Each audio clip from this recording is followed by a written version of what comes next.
Hello everyone! In Boromir Lives, a solo adventure for the One Ring, I introduced a system for running some rules-light allies to accompany your main character. I was happy with how that worked for that adventure, however, the allies were a pretty minor element of it. For my next adventure, I want allies to play a much larger role, and I don't feel like how it was handled in Boromir Lives is the best. So, I've been working on a new system that borrows heavily from the follower system from Beowulf Age of Heroes, which I'm a really big fan of. Before I actually start talking about the rules, let's go 3 things I was trying to achieve with them. If you don't want to listen to this, the time codes and download link are in the description, so you can jump around this video or just read through the document yourself. Anyways, first off, I wanted these ally rules to be simple. I really thought they needed to be very easy to incorporate into your game in tandem with the official Strider mode rules.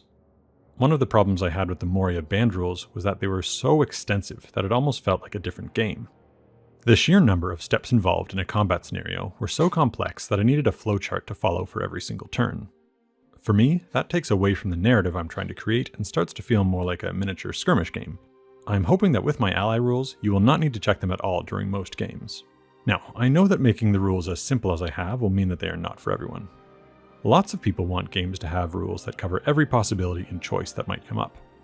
For me, I don't have a great head for rules, so I wanted ones that were simple, straightforward, and that I could easily remember while playing. Secondly, I want the focus to remain on your player character. These rules, and the allies you create with them, should help your hero and offer enough elements to be interesting and worth including in your game, but never cause you to wonder why one of the allies is not the main character instead of your actual primary character. Lastly, I think having allies opens up the way for larger combat scenes than just a single character, as well as offer different ways to approach problems. For example, now you can split your party to come at an enemy camp from different directions. Allies also offer a way to play important NPCs and have those characters die or leave the company without the story being over because your main character died. So there we go. Now that you know what I was trying to accomplish, let's get into it. The 2 most important elements with the ally rules are this ally sheet and the ally roles table. The ally sheet has some familiar elements from a character sheet, but as you can see, it's stripped way back. There are no target numbers or skill or combat ratings. Instead, all ally rolls are done with 1 feat die on the ally rolls table, which, as you can see, only has 3 reasons for making rolls, those being combat attacks, protection rolls to avoid wounds, and shadow tests. Any other rolls belong to the hero.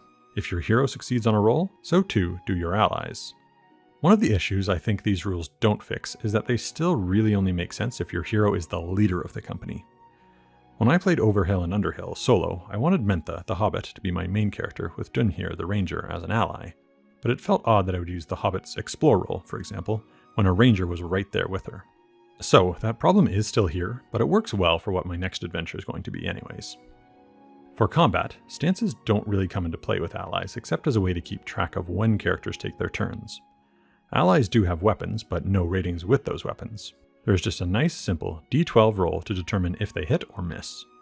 Weapon damage remains the same as it is in the core rules. Allies generally don't have the option to inflict piercing blows. This keeps them a little less effective than the hero, however they can get a virtue that lets them pierce. More on ally virtues later. Endurance and parry scores work the same as they do in the regular game. There is a slight change to the weary condition since allies don't have load or fatigue. Here, if an ally has 5 or fewer endurance points, they become weary, which means that their rolls become ill-favored. Allies can only take 1 wound before they are dying. You will then get 1 chance out of combat to heal them. If this roll fails, the ally dies. If you succeed, they will remove the wounded condition, however, they will gain a flaw, and more on flaws later. Instead of having hope points they can use, allies are simply given a shadow limit. A higher limit represents the ally being harder to spiritually break. Allies can gain shadow points in the same way as a regular player character. Here, if their shadow points equal or exceed their shadow limit, they become disenchanted with the quest and will leave the company, possibly suffering a bout of madness, depending on what you feel makes the most sense for that character and your story.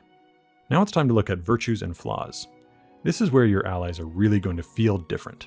Virtues give the allies helpful ways to aid the hero in combats, councils, and journeys. Some virtues are passive and will always affect the ally, like Hopeful, which increases their shadow limit by 2. Most virtues, however, require the ally to be spent. An ally who is spent can still take part in combat and perform other tasks, but cannot use any other virtues that require them to be spent until after they have taken a prolonged rest. Flaws are the opposite of virtues. These are elements about your allies that negatively affect them. Clumsy, for example, makes all the hero's stealth rolls ill-favored while this ally accompanies them.